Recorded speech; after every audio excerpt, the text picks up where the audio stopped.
Assalamualaikum warahmatullahi wabarakatuh.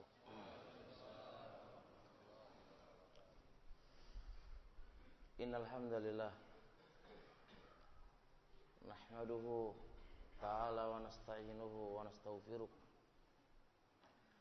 wa na'udzu billahi min shururi anfusina wa sayyiati a'malina. May yahdihillahu fala mudilla lahu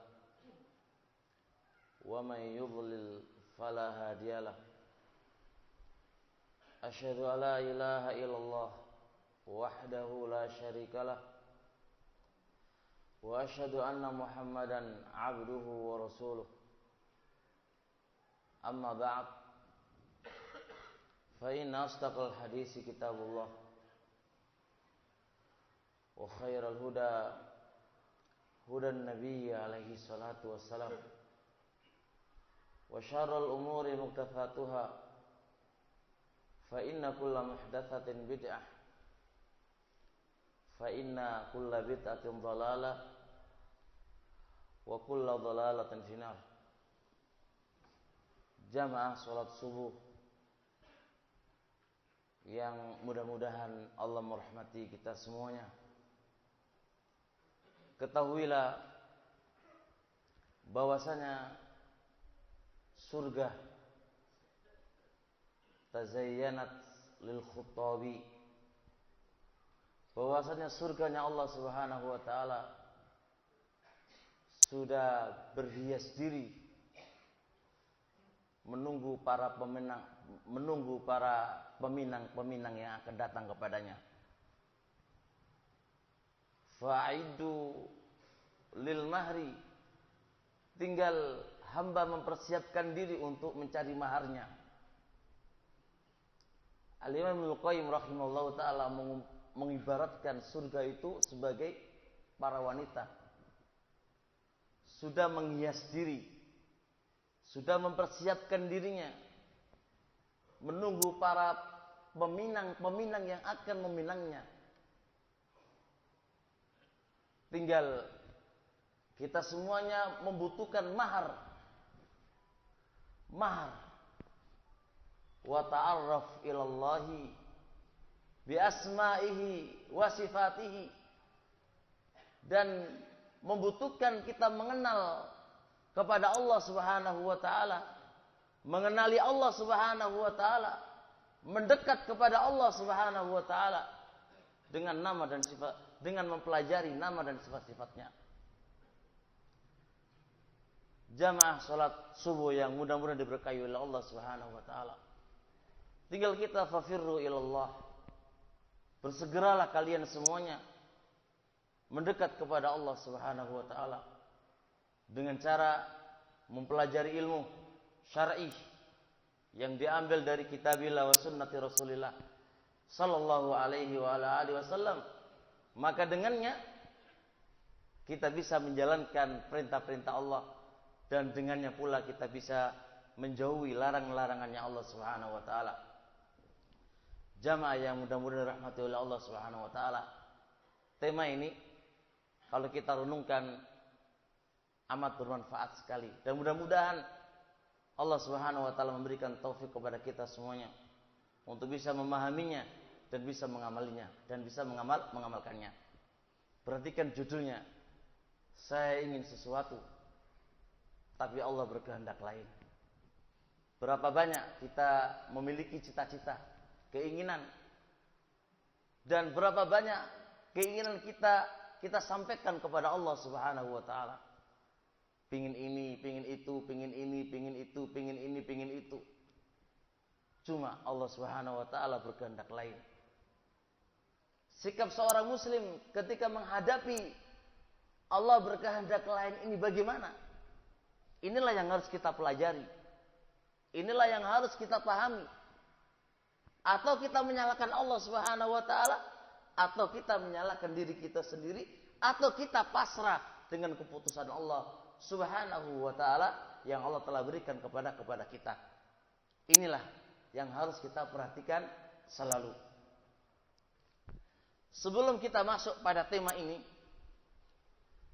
kami akan memberikan kaidah-kaidah terlebih dahulu.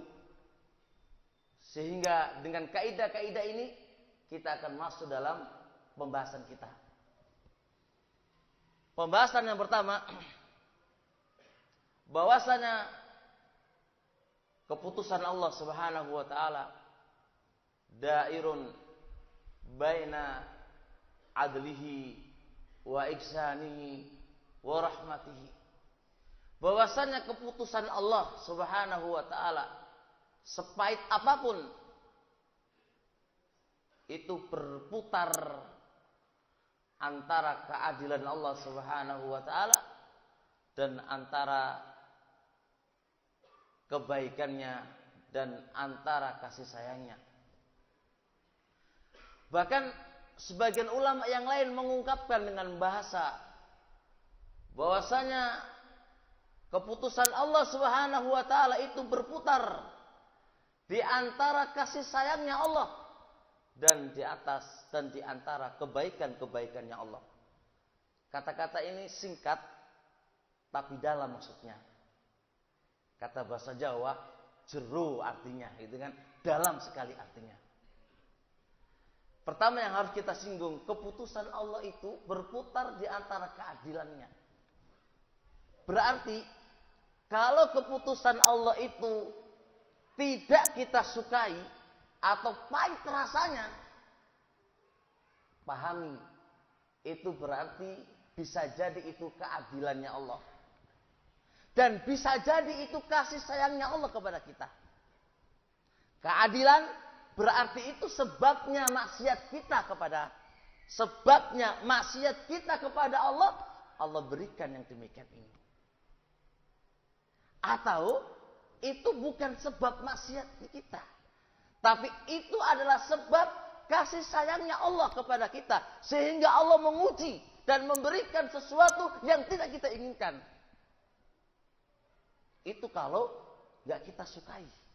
Berarti kalau Allah takdirkan kepada kita, misal contoh, pengen kaya, tapi kok nggak kaya-kaya ya? Pahami, bisa jadi itu kasih sayangnya Allah kepada kita. Allah itu sayang sekali sama kita. Sebab Allah tahu, kalau andai kata Anda itu kaya, waduh, nggak tahu jadinya kayak apa kamu itu. Gitu. Atau Allah tahu, kenapa saya kok sakit terus ini? Gak sembuh-sembuh, gak kunjung sembuh. Diobatkan ini gak sembuh-sembuh. Kenapa memangnya? Bisa jadi itu adalah maksiat Anda kepada Allah. Dan Allah berikan kepada Anda. Disebabkan maksiat Allah. Kalau gitu itu keadilannya Allah. Karena Anda maksiat kepadanya. Dan kalau sesuatu yang tidak kita sukai, imma itu keadilan Allah, wa imma itu kasih sayangnya Allah kepada kita. Kemudian, kalau keputusan Allah itu menyenangkan kepada kita, senang sekali dengan keputusan Allah. Kita minta, Masya Allah, istri yang cantik. Oh, dapat istri yang cantik. Kita minta ini, dapat. Kita minta ini, dapat. Kita minta ini, dapat. Pahami, wahai hamba. Itu bukan karena Anda itu tampan. Bukan karena Anda itu kaya. Dan bukan karena Anda itu seorang ustadz. Bukan. Itu murni kebaikan Allah kepada kita. Itu murni kebaikan Allah kepada kita. Sehingga semua itu bermuara kepada Allah Subhanahu wa ta'ala. Semua itu bermuara menunjukkan betapa butuhnya kita kepada Allah Subhanahu wa ta'ala. Sehingga tidak ada nasibun, bagian sedikit pun dari Anda. Semua adalah dari Allah Subhanahu wa ta'ala. Kalau kita paham kaidah pertama ini, berarti kita akan punya jawaban. Apa jawabannya? Aku ingin sesuatu, Allah berkehendak lain. Berarti aku ingin istri yang cantik, contoh. Saya sudah idam-idamkan istri yang cantik. Ternyata Allah berikan istri yang jelek sekali. Hitam, pendek, gemuk. Apalagi? Hah? cerewet. Aduh, mau diapain sudah? Berarti Allah kehendak lain. Dan Anda harus paham. Dan ini harus diyakini oleh seorang hamba. Bisa jadi Allah itu sayang sekali sama kita. Allah berikan yang demikian ini. Sebab kalau andai kata kita orang dapat istri cantik, mungkin telinganya jadi 10 mungkin ya. Kepalanya gede mungkin ya. Sombong, angkuh, dan malah jauh dari Allah Subhanahu wa taala. Nah, dan itu bisa dipraktekkan dalam semua aktivitas Anda, keadaan Anda dalam kehidupan Anda. Baik, kalau mukaddimah yang pertama ini paham, kita masuk mukaddimah atau kaidah yang kedua.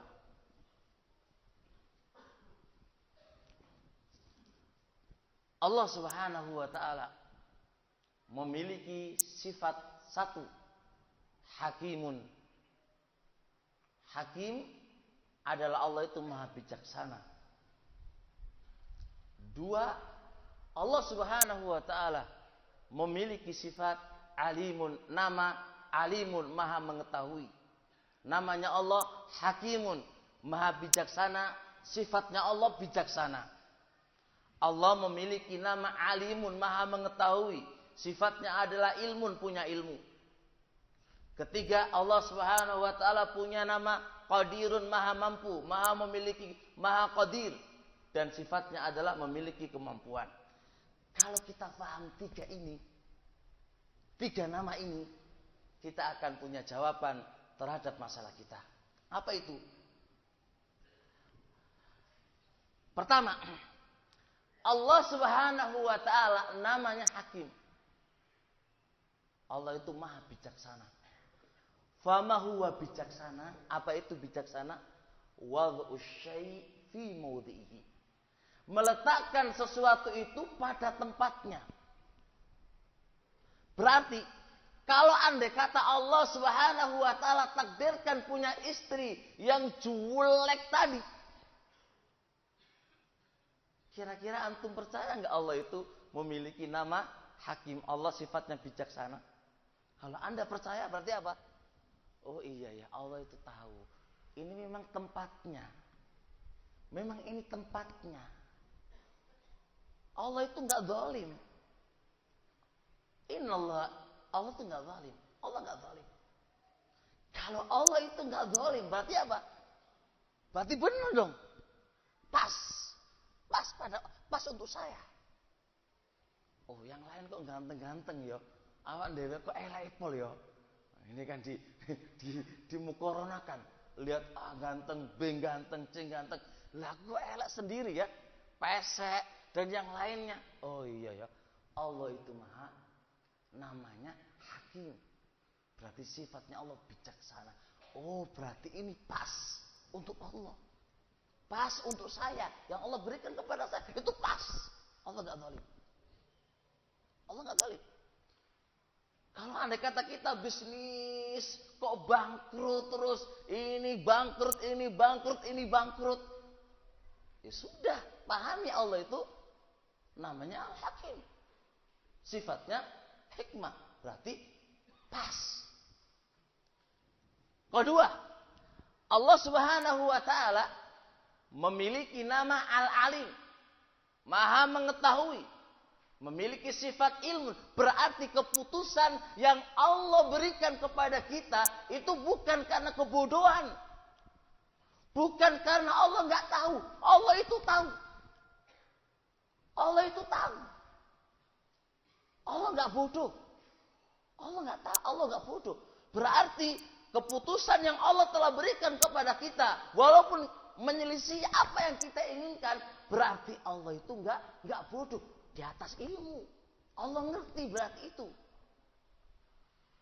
Masya Allah. Kalau kita masih menuhankan Allah Subhanahu wa ta'ala, berarti kita harus percaya dong. Percaya dong.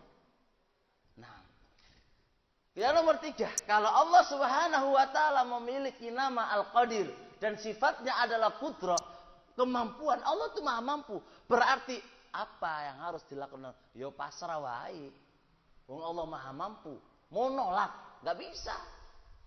Itu kemampuan Allah. Allah nggak lemah kok. Bukannya hamba itu mengalahkan Allah. Bukannya Allah itu dibisiki oleh manusia. Jangan gitu ya Allah. Si kasih jelek aja deh. Si itu kasih jelek aja deh. Biar kapok lo kan gitu. Nggak begitu. Allah maha mampu. Allah itu apa itu? Hamba itu semua lemah, nggak bisa mengalahkan Allah. Berarti itu benar-benar murni keputusan Allah. Karena Allah ketika memutuskan bukan di atas kelemahan atau dibisiki oleh manusia, tidak mungkin. Berarti semuanya itu berdasarkan sesuai dengan keputusan dan kemampuannya Allah kepada kita. Berarti kalau begitu keadaannya dengan dua kaidah yang kami sebutkan tadi, berarti kita harus punya sandaran di dalam mensikapi apa yang telah terjadi dari keputusan Allah dan itu menyelisih apa yang kita inginkan. Apa itu? Yo pasrah dan tunduk terhadap perintah Allah Subhanahu wa taala dan keputusan Allah Subhanahu wa taala. Jelas ini insyaallah Pak ya? Baik, kalau jelas kami akan singgung poin yang harus kita pahami. Pertama, Allah Subhanahu wa taala berkata dalam surat Al-Baqarah, "Kutiba 'alaikumul qitalu wa huwa kurhul lakum. Wa asa an takrahu syai'a wa huwa khairul lakum. Wa asa an tuhibbu syai'a wa huwa syarrul lakum. Wallahu ya'lamu wa antum la ta'lamun." Perhatikan ayat ini. Kutiba 'alaikumul qital. Telah diwajibkan atas kalian perang. Wa huwa kurhul lakum. Perang itu sesuatu yang Anda tidak sukai. Wa asa an takrahu syai'a. Bisa jadi apa-apa yang kalian tidak sukai itu khairun lakum, bagus untuk kalian. Perhatikan sini. Barangkali apa yang kalian tidak sukai itu bagus untuk kalian. Wa asa an tuhibbu syai'a. Dan barangkali apa yang kalian sukai wa huwa syarrul lakum, itu jelek untuk kalian. Perhatikan ini. Kita tidak suka dengan sesuatu. Gak senang dengan sesuatu. Ternyata apa yang tidak kita sukai itu baik untuk kita. Kebalikannya. Kita itu senang sekali pada sesuatu itu. Ternyata itu adalah tidak bagus untuk kalian. Ayat ini turun pada bab masalah perang. Kira-kira perang itu kita senang apa enggak? Hukum asalnya enggak senang, Pak. Siapa yang senang perang? Meninggalkan istri, taruhannya nyawa, ya kan? Tabiat manusia tidak menyenangi yang namanya perang. Karena apa? Karena jelas harus meninggalkan semuanya. Tapi apakah dalam syariat perang yang kita tidak sukai itu jelek? Tidak. Itu khairun lakum, baik untuk kalian. Perhatikan keputusan Allah. Nanti keputusan ini akan terbagi menjadi dua. Keputusan Allah yang berupa syar'iyah dan keputusan Allah yang berupa qadariyah. Keputusan Allah yang berupa syar'iyah adalah syariatnya Allah. Keputusan Allah yang bersifat qadariyah adalah takdir yang Allah berikan kepada kita. Dan semua ini adalah masuk dalam kaidah yang kita bahas ini. Taib. Barakallahu fikum. Keputusan Allah berupa perang. Kita diwajibkan oleh Allah perang. Dan tabiat manusia gak senang perang. Gak senang perang. Tapi ternyata syariat ini khairul lakum, baik untuk kalian. Baik untuk kalian. Untuk dunia kalian dan akhirat kalian. Kira-kira kita percaya nggak sama Allah? Jelas percaya dong. Jelas percaya. Karena apa? Karena Allah akhiri wallahu ya'lam wa antum la. Allah lebih ngerti daripada kalian. Allah sindir itu. Akal kalian itu seberapa? Akal kalian itu seberapa? Udah diem. Yang lebih ngerti itu Allah daripada kalian. Yang lebih ngerti maslahatnya, kebaikannya, apa yang akan terjadi dan apa yang akan terjadi itu Allah daripada kalian. Lebih ngerti Allah daripada kalian. Atau diem, Anda nggak tahu apa-apa. Berarti kita bisa ambil kesimpulan. Kalau andai kata Allah takdirkan kepada kita dengan takdir qadariyah, kita miskin, kita apa, sudahlah, Allah itu ngerti dibandingkan kalian. Allah ngerti dibandingkan kalian. Allah itu lebih kasih sayang daripada diri kita untuk diri kita, untuk kita. Allah itu lebih menyayangi kita daripada kita untuk diri kita. Jelas itu. Berarti antum tutup. Allah lebih ngerti daripada kita. Kemudian ayat yang kedua, nanti ini ada perinciannya. Ayat yang kedua, Allah Subhanahu wa taala mengatakan, "Fa in karitumuhunna fa asa an takrahu syai'a wa yaj'alallahu fi khairan katsira." Jikalau kalian membenci istri-istri kalian, nggak suka terhadap istri-istri kalian, nggak sukanya mungkin ada sifat atau ada yang lain yang ada pada istri itu, Anda nggak suka. Tapi fasa antakrahu syai'a, bisa jadi apa yang kalian nggak sukai itu dengan Anda tetap masih mempertahankan. Walaupun Anda tidak suka, Anda ingin menceraikan karena tidak suka dari beberapa sifat, dari sifat-sifatnya, atau dari body-bodinya Anda gak suka. Anda ingin menceraikan aja, Anda gak suka. Tapi Anda masih pertahankan. Karena apa? Karena bisa jadi apa yang tidak Anda sukai tadi terdapat kebaikan yang banyak. Masya Allah. Kita bisa simpulkan para jamaah subuh yang diberkahi oleh Allah Subhanahu wa taala. Kita bisa simpulkan begini. Berarti kemampuan manusia terbatas. Kemampuan manusia terbatas. Kemampuan manusia, akal manusia terbatas. Akal mengatakan itu tidak baik. Bisa jadi hakikat perkaranya itu baik. Akal manusia mengatakan itu adalah baik. Bisa jadi hakikat perkaranya itu adalah tidak baik. Berarti manusia tidak boleh mengunggulkan otak dan akalnya. Apalagi Allah Subhanahu wa taala mensifati kita dengan zaluman jahula, manusia yang banyak zalimnya dan manusia paling bodoh. Kalau kita disifati oleh Allah zaluman jahula, bagaimana kita menyandarkan perkara itu kepada otak dan akal kita? Jadi salah contoh, kita takdirkan oleh Allah Subhanahu wa taala ini miskin. Miskin tuh enggak enak. Itu akal kita ya, enggak enak. Memang enggak enak akal kita. Dan pengetahuan kita secara manusiawi itu nggak enak, memang nggak enak. Tapi apakah Anda bersama dengan akal Anda dan otak Anda dan ra'yu Anda sehingga Anda mengatakan itu nggak enak? Naam, kita nggak pungkiri itu nggak enak. Tapi Anda harus ingat lagi, di balik itu pasti ada hikmah di balik itu yang Anda harus pahami di situ. Dan antara tidak enak dengan hikmah itu lebih jauh kelezatannya daripada pahitnya yang Anda rasakan. Pasti hikmah di balik itu lebih indah, lebih bagus, lebih lezat daripada yang Anda rasakan ketika itu. Itu harus kita pahami dengan.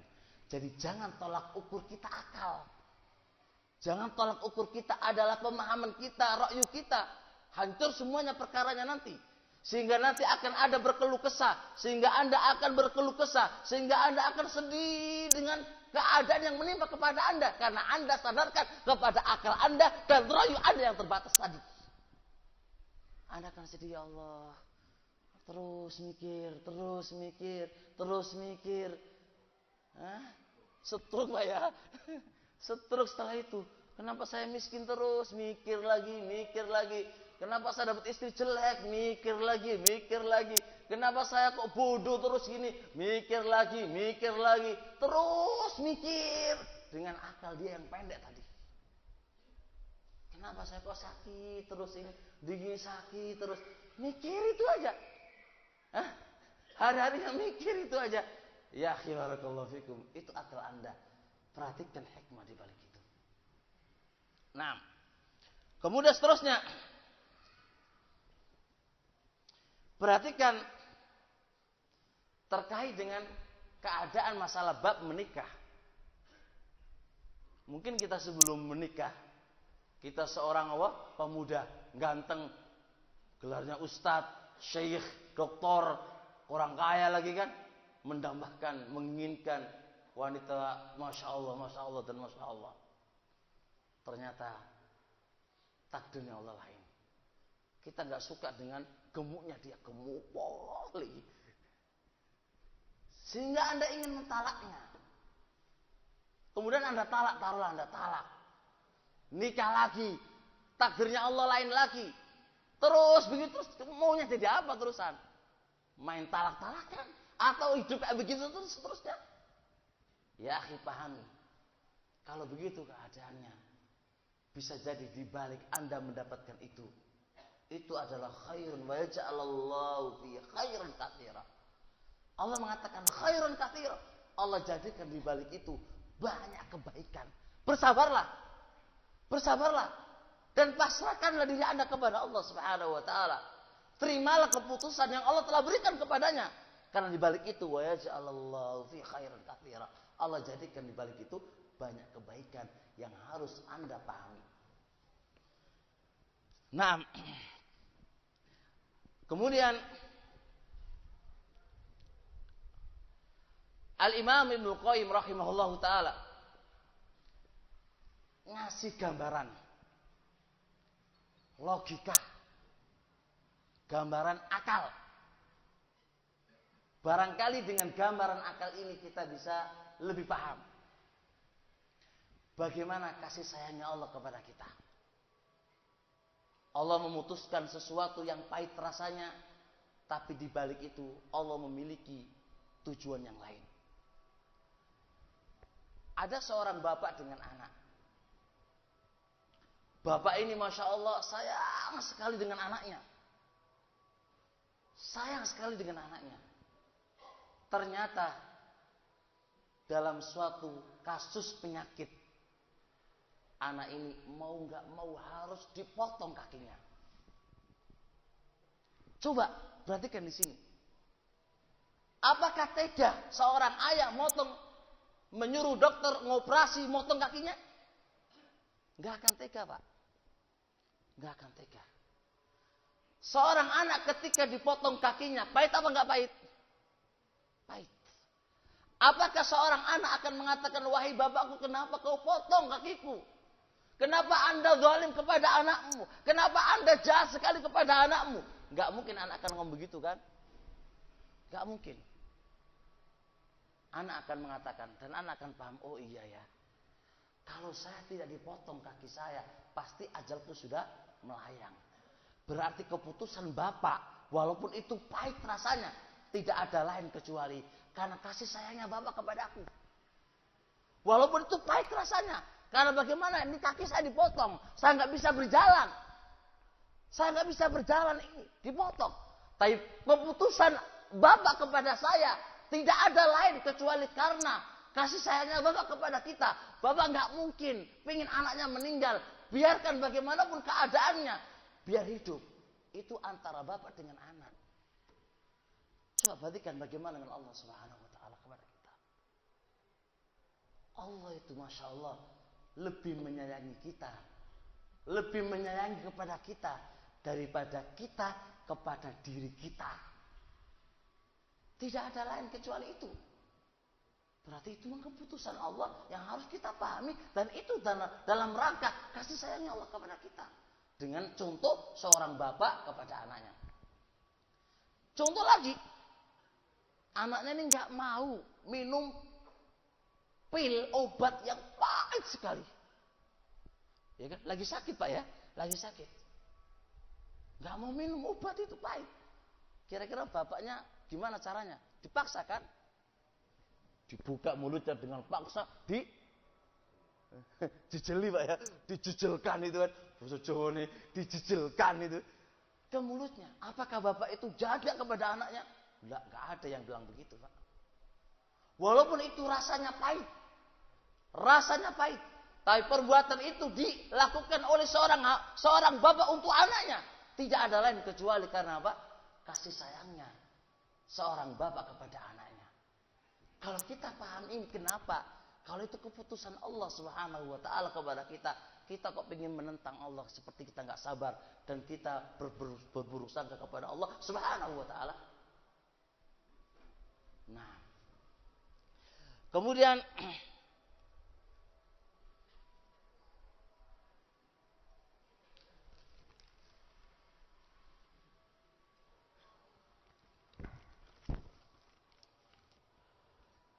Ibnu Qayyim rahimallahu taala mengatakan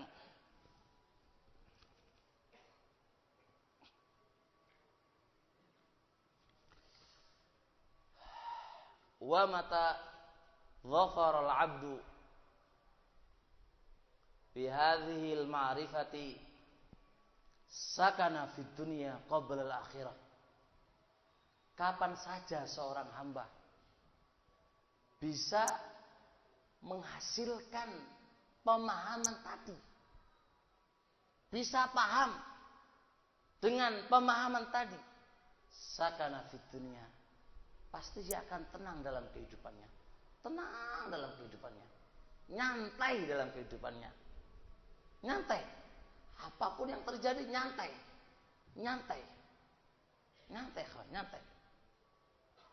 Walihada yaqul Rasul alaihi salatu wasalam min hadisi Abu Hurairah muttafaqun alaih, ajaban li amril mu'min fa inna amrahu kullahu khair.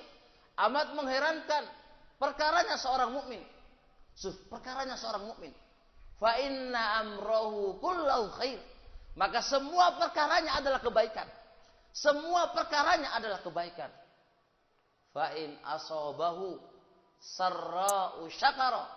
Jikalau menimpa kepadanya apa-apa yang menyenangkan, dia bersyukur. Fakana khairan lah, dan itu baik untuknya. Fa in asabathu dharra, jikalau menimpa kepadanya bahaya, musibah, sabara, dia bersabar. Fakana khairan lah, maka itu baik untuk dia. Maka semua keadaan orang itu baik. Enggak ada yang namanya keluh kesah. Dan tidaklah di dunia kecuali kita dapat yang menyenangkan atau dapat yang menyusahkan. Kalau menyenangkan bersyukur, kalau tidak menyenangkan dia bersabar, dan semua putaran itu baik. Berarti masalahnya kalau kita berkeluh kesah, bunuh diri atau yang lainnya, ya karena dirinya nggak baik. Jadi seharusnya dia sakana fid dunya, tenang di dunia. Apapun keputusan Allah, tenang. Nyantai. Jadi kalau kata kita mencari istri gitu ya, satu ditolak, cari lagi ditolak, satu lagi sampai muter cari ditolak terus. Kalau tidak risiko Pak ya. Kalau dia nggak memahami keyakinan ini, stres dia bunuh loh. Dukun bertindak nanti ini. Ya, kan gitu kan, karena dia nggak memiliki pengetahuan ini. Coba kalau dia memiliki pengetahuan ini, bersabar dan tenang dalam dirinya, tenang. Nah, kata Ibnu Qayyim, kalau sudah yang demikian ini, fakana fi jannati dunya, maka dia akan berada di surga dunia. Kenapa di surga dunia? Sebenarnya adalah ketenangan. Orang itu kalau tenang, itulah surga. Itulah surga dunia. Kalau itu dia tenang, itulah surga dunia. Tenang. Masalah itu kalau nggak tenang. Ya, jadi surga itu bukan letaknya pada kekayaan. Surga itu bukan letaknya pada istrinya banyak, bukan. Surga itu bukan letaknya pada anaknya banyak, bukan. Surga itu letaknya pada ketenangan. Kalau Anda tenang, Masya Allah, Anda berada pada surga dunia. Yang penting tenang. Gimana caranya tenang? Tadi memahami tentang Allah Subhanahu wa taala, memahami tentang kudrah dan takdirnya Allah, memahami hikmah di balik itu. Falihana yaqulu Rasul alaihi salatu wasalam min hadis Abdullah bin Umar muttafaqun alaih. Dzaqa ta'mal iman. Seseorang itu akan merasakan manisnya iman. Seseorang itu akan merasakan lezatnya keimanan. Man radhiya billahi robba. Seseorang yang ridho Allah sebagai Rabbnya. Kalau kita ridho Allah sebagai Rabbnya, tuntutan keridhaan Allah sebagai Rabbnya adalah menyetujui, ridho, pasrah dengan keputusan yang Allah telah berikan kepada kita. Maka kalau kita memahami makna man radhiya billahi robba, siapa yang ridho Allah sebagai Rabbnya, memahami isi kandungannya, maka dia akan mendapatkan kenikmatan iman yang dia miliki, mendapatkan kelezatan iman yang dia miliki. Tapi masalahnya kita nggak paham ini. Kita itu masuk Islam, tapi nggak paham makna man radhiya billahi robba. Aku ridho Allah sebagai Rabbku. Apa maksudnya? Itu panjang dan lebar. Intinya satu poin adalah keputusan Allah yang Allah berikan kepada kita harus ridho. Kalau Anda ridho dengan keputusan Allah, karena Allah yang memutuskannya, Anda akan tenang dan Anda akan merasakan lezatnya iman yang ada dalam diri Anda. Nah, kemudian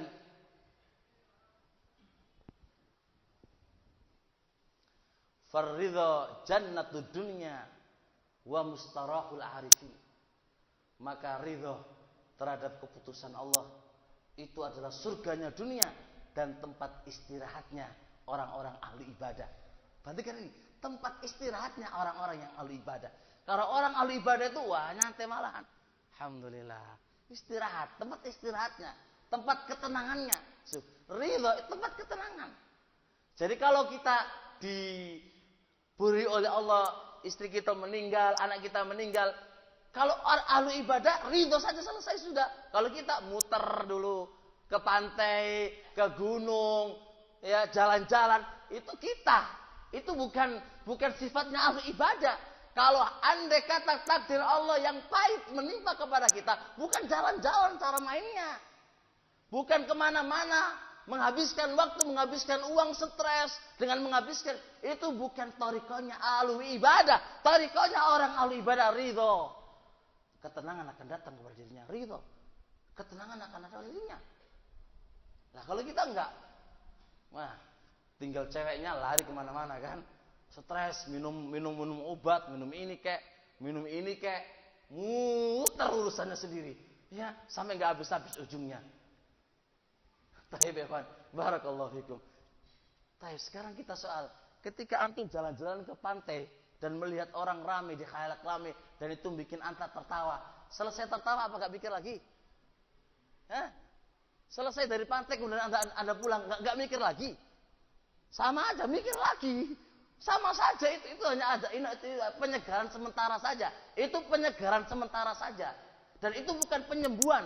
Penyembuhan dalam menghadapi ini semuanya adalah ridho dengan keputusan takdir Allah SWT. Memahami di balik itu hikmahnya.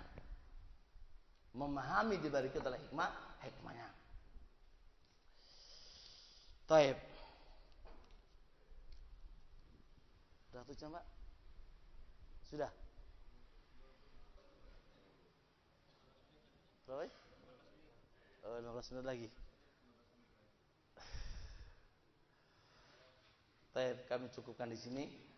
Walaupun sebenarnya tema yang kayak gini nih, Bapak ya, butuh direnungkan, dirinci, butuh ini semuanya butuh dipahami, butuh direnungkan ya, sehingga akan menghasilkan sebuah buah yang baik dalam kehidupan kita. Bagi jamaah ketika nanti ada pertanyaan baik dalam tema ini ataukah tema yang lain, kalau kami bisa jawab kami akan jawab, kalau nggak bisa wallahu taala alam. Hadirin jemaah rahimahullah, mengucapkan kepada Ustaz, mungkin dari jemaah ada pertanyaan, kami persilakan.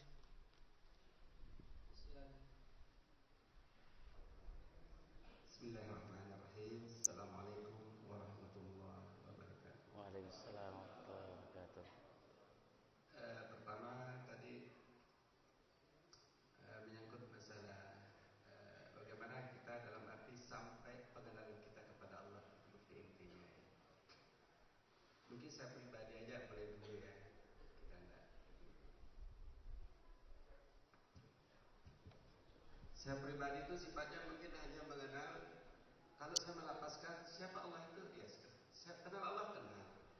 Secara lafaz saya kenal. Tapi bagaimana saya mengenal Allah? Pertama, saya tidak mengenal ciptaannya Allah, saya tidak mengenal pemberiannya Allah, dan saya tidak mengenal apa yang sudah diciptakan dan apa yang belum ada, apa yang sudah ada itu sendiri. Seperti tadi dengan hal pertama, dari apa yang real dengan apa yang gaib tadi itu sendiri.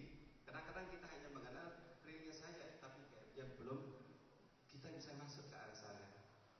Dan intinya mungkin ada saya dua saya tanyakan, Ustaz. Pertama, bagaimana kita mengenal Allah sedangkan ada dua pemberian Allah yang tidak pernah bisa kita kenal, yaitu akal dan nafsu kita. Ini yang vital di dalam diri kita. Kita tidak mengenal akal dan nafsu kita, dan apakah itu perlu kita kenal atau tidak? Itu yang pertama, Pak Ustaz. Terus yang kedua, itu bisa saya lupa Pak Ustaz ya. Itu aja satu aja. Assalamualaikum warahmatullahi wabarakatuh. Silakan Ustaz dijawab. Semoga Allah memberkahi Bapak dan semoga Allah merahmati Bapak dan juga Bapak-bapak semuanya. Sebenarnya ada poin penting yang harus kita perhatikan. Sebelum kita belajar tentang apa saja, tentang sholat, tentang apa, sebenarnya asas pondasi yang harus kita pelajari adalah mengenal Allah. Itu harus mengenal Allah, mengenal nama-namanya, mengenal sifat-sifatnya, dan seterusnya. Sampai Ibnu Qayyim mengungkapkan tentang mengenal Allah itu seperti kita bangun rumah. Kalau kita bangun rumah, pertama kali yang kita bangun apanya, Pak? Pondasi. Yang kita kuatkan pertama kali apa? Adalah pondasi, kan?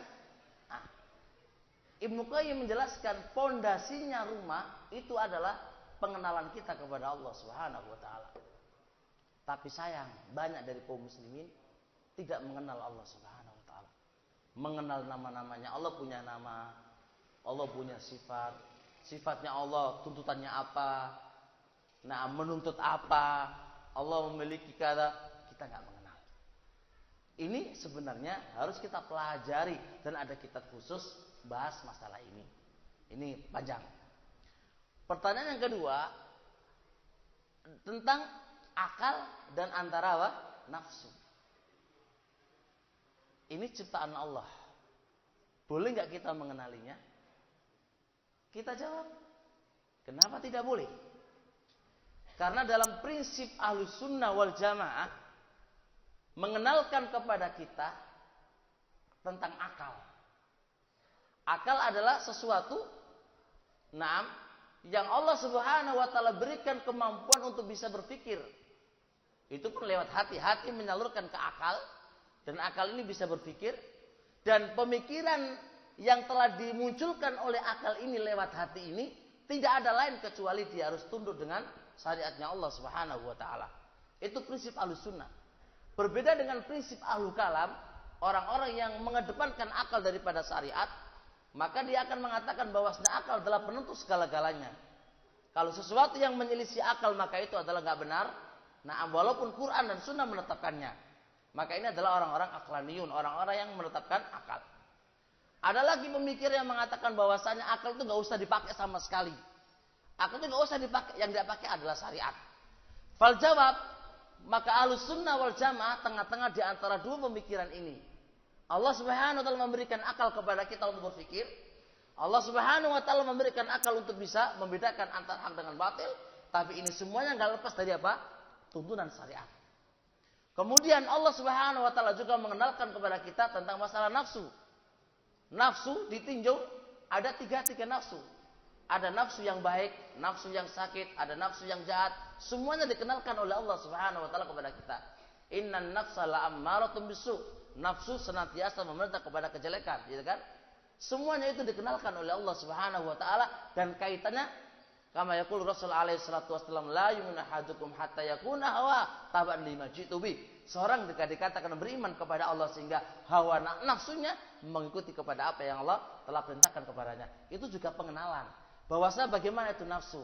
Nafsu senantiasa menyuruh kepada kejelekan yang harus dibatasi dengan syariat. Yang harus dibatasi dengan syariat itu juga pengenalan. Pengenalan. Dan dalam kitab Tazkiyatun Nufus, pensuci jiwa, itu dikenalkan tentang nafsu dan macam-macamnya dan bagaimana posisi nafsu itu dan apa yang harus kita lakukan, itu juga dikenalkan oleh syariat kita dalam kitab Tazkiyatun Nufus. Jadi nggak ada masalah Pak untuk diketahui, dikenal bagaimana gaya dia dan bagaimana modelnya dia, itu dikenalkan oleh Islam kepada kita. Iya. Yang satu lupa tadi Pak ya. Ya, ingat sekarang.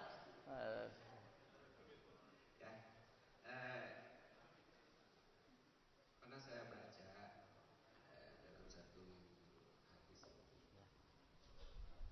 Pertama, Al-Quran ini hanya tinggal tulisannya saja dan Islam ini hanya tinggal namanya saja. Bahkan dunia ini hanya tinggal gambarnya saja. Assalamualaikum warahmatullahi wabarakatuh. Pertama berkaitan dengan hadisnya Pak ya. Ini hadisnya butuh ditetapkan dulu ya kan. Jadi sebelum dijawab ya kita dulu tetapkan dulu hadisnya.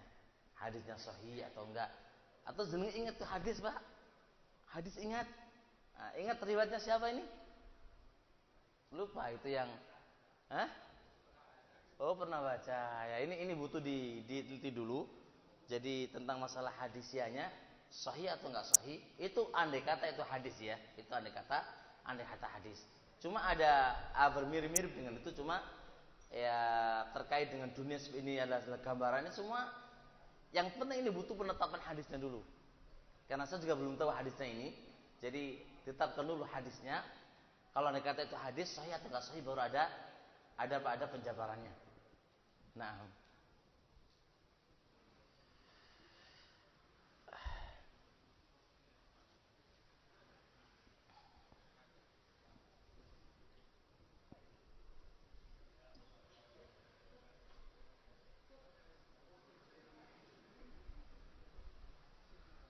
Bismillahirrahmanirrahim. Assalamualaikum warahmatullahi wabarakatuh. Waalaikumsalam.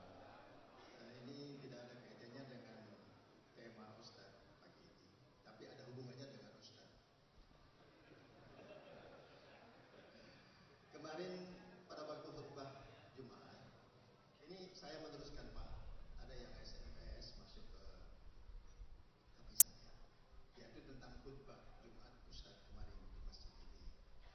Itu pada khutbah kedua disampaikan bahwa Ustaz tidak menyampaikan atau mengucapkan salawat pada Nabi Muhammad SAW, yang pertama, dan kedua Ustaz tidak mengajak jamaah untuk berdoa bersama. Saya tidak menjawab SMS yang masuk ke HP saya karena insya Allah saya tahu bahwa Ustaz akan hadir di sini, sungguh akan lebih tepat dan baik kalau dijawab oleh Ustaz sendiri. Saya kira itu pertanyaan Ustaz. Assalamualaikum warahmatullahi wabarakatuh. Waalaikumsalam. Lebih tepatnya lagi kalau kita jawab, alhamdulillah saya punya buku dan punya tulisan dan karangan bab sifat khutbahnya Nabi ketika sholat Jumatan, dan bisa ngambil di siapa ini Pak Ustadz Rahmat. Itu jawabannya Pak, insya Allah. Anak kupas di situ di kitab itu, dan itu tulisan saya. Alhamdulillah kami punya tulisan hampir 35 buku Pak. 35 buku semua berbahasa Arab, dan yang masalah khutbah Jumat ini sudah ada terjemahannya dan sudah dicetak. Dan kalau penanya pengen nanya, lebih tepatnya langsung baca lebih bagus, biar dibaca semuanya kan, tidak hanya pertanyaannya aja gitu Pak ya. Baik, kesimpulan daripada pertanyaan barakallahu fikum, khutbah suatu ibadah, yang mana yang namanya ibadah harus didasari dengan dalil minal Quran wa minas sunnah dan ijma' para ulama dan qiyas yang sahih. Ibadah apapun tanpa dalil tidak bisa diterima atau dijadikan perkara itu sunnah. Sesuatu yang kami lakukan tidak ada lain kecuali itulah sampainya ilmu kepada kami. Dan yang kami tahu bahwasanya penyunahan bersolawat dalam khutbah yang kedua itu adalah suatu qaul dari sebagian ulama Syafi'iyah, dan kami baca di kitab-kitab Syafi'iyah di antaranya Majmu' Syarhul Muhadzab lin-Nawawi dan juga kitab-kitab yang lainnya, itu tanpa mereka menyebutkan satu dalil pun. Dan tidak terbatas pada itu saja, kami juga mencari di mazhab-mazhab yang lainnya, di kitab-kitab yang lainnya, kami belum mendapatkan satu dalil pun yang menyunahkan untuk dalam khutbah yang kedua itu bersolawat kepada Nabi alaihi salatu wassalam. Jadi barakallahu fikum, semoga Allah memberkahi Bapak semuanya. Suatu hal yang itu dikatakan sunnah jelas tidak bisa. Seorang imam dari imam-imam 4 tidak bisa mengatakan itu sunnah. Gak bisa mengatakan perkara ibadah itu adalah sunnah kecuali harus mendatangkan dalil dari Nabi alaihi salatu wassalam. Dzaka Imam Syafi'i mengatakan, "Unzuru ila ra'yi," lihatlah kalian semuanya kepada pendapatku.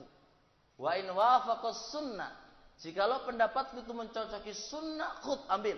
Wa in khalafas sunnah, jikalau menyelisih sunnah, farmi ala zubala, lemparlah pendapatku itu di tong sampah. Hadza Imam Syafi'i rahimahullah. Fakadzalika Abu Hanifah, senada dengan omongannya Imam Syafi'i. Begitu juga Imam Ahmad. Intinya para imam mengatakan, la ta'khudhu aqwali, janganlah kamu mengambil pendapatku kecuali pendapat itu harus didasari dengan dalil minal Qur'ani wa minas sunnah. Itu yang kami ketahui, sehingga barakallahu fikum kami tidak melakukannya. Dan insya Allah lebih jelasnya bisa dibaca di kitab itu. Yang kedua tadi apa? Salawat. Nah, mengajak berdoa. Fakadzalika, mengajak berdoa kepada jamaah semuanya. Nah, mari kita semua berdoa atau yang lain. Itu juga yang kami tahu. Nah, dalam khutbah Nabi alaihi salatu wassalam. Karena khutbah ini suatu syariat. Nabi mengajarkan dalam kitab-kitab. Nabi telah mengajarkannya kepada para sahabatnya. Dan itu dinukilkan di kitab-kitab sunan-sunan yang lainnya. Apakah ada Nabi alaihi salatu wassalam mengajari atau mengajak para jamaah untuk sama-sama berdoa ketika khutbah yang kedua? Ini juga membutuhkan dalil anin Nabi alaihi salatu wassalam. Fa insyaallah jikalau para bapak ikhwas semuanya mengetahui dalilnya, kami nggak tahu Pak, tolong dikasih tahu kepada kami, karena bagaimanapun wa fawqa kulli dzi ilmin alim. Mungkin apa yang saya ketahui Bapak tidak ketahui, apa yang Bapak ketahui mungkin saya tidak tahu. Jadi makanya kita semuanya saling memberikan faedah. Saya tahu dalilnya Ustaz ini. Alhamdulillah kami bisa menerima dan kami bisa mengoreksi dan mengganti apa yang kami telah tulis tadi, dan kami bersyukur kepada Allah atas seseorang yang memberikan ilmu kepada saya. Jadi barakallahu fikum ya. Jadi semua aturan itu harus ada penjelasan dari Nabi alaihi salatu wassalam.